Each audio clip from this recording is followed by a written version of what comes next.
Okay, be honest. Have you ever skipped a late night snack because you were told it would instantly turn to fat? Or maybe you've grabbed a fruit juice instead of a soda, thinking you're making the absolute healthiest choice? Well, what if I told you that a lot of the food rules we swear by are completely wrong? Today, we're going to dig into the real science and separate fact from fiction. So let's just ask the big question right up front. Is it possible that your healthy habits are actually secretly holding you back? It's a crazy thought, right? But stick with me, because the science might just blow your mind. All right, let's do this. We are about to bust 5 of the most common food lies out there. And I'm telling you, some of these are really going to change the way you look at your next meal. First up is a classic, a real breakfast icon, a tall, cold glass of orange juice. I mean, it feels so good for you, right? It comes from fruit. But what if that daily glass of juice isn't nearly as wholesome as we think? So this is the myth we all kind of fell for, that drinking a glass of pure fruit juice is basically the same thing as eating the fruit itself. It seems logical, you know? But when you actually look at what's going on inside your body, the story takes a huge turn. So here's the deal. When you juice a fruit, you strip out almost all of the fiber. And why is that a big deal? Well, fiber is like the brakes for sugar. It slows down how fast your body absorbs it. Without that fiber, that glass of juice is just a massive sugar bomb that hits your system all at once. And the results are pretty shocking. A huge study out of Harvard found that a daily glass of fruit juice was linked to a 15% increased risk of developing type 2 diabetes. That is a serious number, and it all goes back to that missing fiber. So the lesson here is simple. Eat your fruits, don't drink them. Okay, so we've covered the breakfast drink. Now let's talk about the breakfast food. For literally decades, eggs have been painted as this villain, this bad guy for your heart. But what if that whole story was just wrong? For years, the advice was crystal clear. Watch your egg intake. The thinking was pretty straightforward.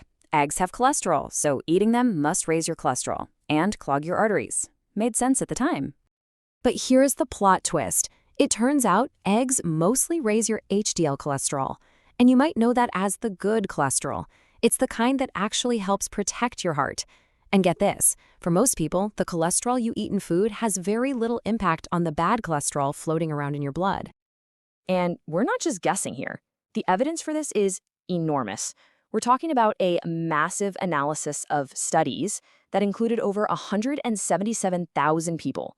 And the conclusion was clear. Eating an egg a day was not linked to a higher risk of heart disease. That's a game changer. So yeah, it is definitely time to rewrite the story on eggs. They're not the villain. They're actually a nutritional hero in disguise. I mean, they're loaded with high-quality protein, essential vitamins like B12 and D, and even antioxidants that are great for your eye health. So go on, enjoy that omelet. Okay, next up is a rule that has probably stressed out dieters for generations. Don't eat anything after 8 p.m. We've all heard it. This idea that our metabolism just shuts down after sunset is, well, it's everywhere. But is there any truth to it at all? Let me make this super simple. Your body does not own a watch. 400 calories are 400 calories, whether you eat them at 3 in the afternoon or 10 at night. Your metabolism is working 24/7. So the bottom line is this. What really matters for your weight is your total calorie intake over the entire day, not the time on the clock when you eat them. It's all about what you eat and how much you eat in a 24-hour period. And speaking of what counts, let's take a trip to the grocery store. You see those labels plastered everywhere? Low fat, fat-free. We've been taught for so long to think that fat is the enemy, and these products are the solution. This might be the biggest trap of all. Think about it. When food companies take the fat out, what are they really taking out? They're taking out the flavor and the texture. So to make it taste good again, they often just pump it full of sugar, salt, and all sorts of artificial additives. The result? You eat something that's less satisfying and you're probably hungry again way sooner. It's a total cycle. So here is the really wild part. A lot of the time, the natural, full-fat version of a food is actually the healthier option. You feel more full, you're more satisfied, and you're not getting all those extra sugars and weird chemicals. And now for our final myth. This one might just be the most harmful of them all. The idea that all carbs are bad. That if you want to lose weight or be healthy, you have to cut them out completely. This is a massive and honestly dangerous oversimplification. The reality is, our bodies need carbs. They're our main source of fuel, especially for our brains. You just can't function without them. The secret is knowing that there are different types of carbs. What we really want are complex carbs, the kind you find in whole, unprocessed foods.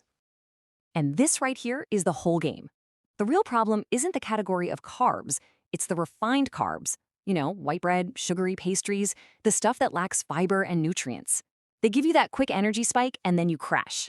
Complex carbs, on the other hand, from things like vegetables and whole grains, they give you slow, steady, sustained energy. So let's do a quick-fire recap of our 5 new science-backed rules for eating. 1. Eat the whole fruit, skip the juice. 2. Embrace eggs, they're good for you. 3. Watch what you eat, not when you eat. 4. Don't get caught in the low-fat trap. And 5. Focus on the type of carb, not cutting out the whole category. Look, science is always changing, and what we understand about food is constantly getting updated. So with all that in mind, I want to leave you with a question. What's a food myth you've always wondered about? What's another rule that we should try to bust next time?